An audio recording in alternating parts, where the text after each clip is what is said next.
So already we have learned again, just I will go through this. We have the JavaScript variables, right? You know that how to create variable. In previous we discussed about let. Now I am showing you with the var. So even with the var we can create the data, right? So data variables you want to create, you can create with the var. How it is there? Var name is equal to whatever you want to assign.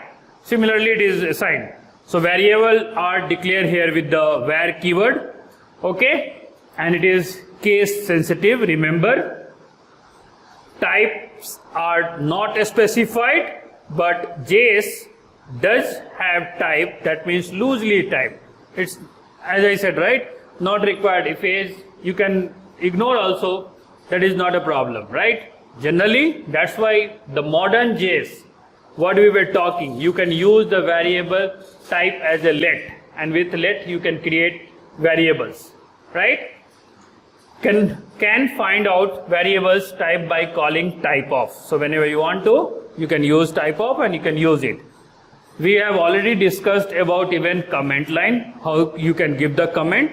Similar to the other programming language, here also you can give the comment, right? Either you want single line comment or you want multi-line comment. So same method also here, double slash, if you give forward slash, that means, right, that means your single line comment, and same the syntax for the double line comment also.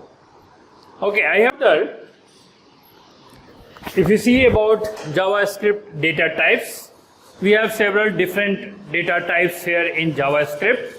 Those are like, we have a string, number, undefined, boolean, big int, symbol, okay, null. Null is also, we have a data type in that. And along with that, we have object data type also. So in object, you will get typed array, function, regular expression, array, math, date, error, map, set.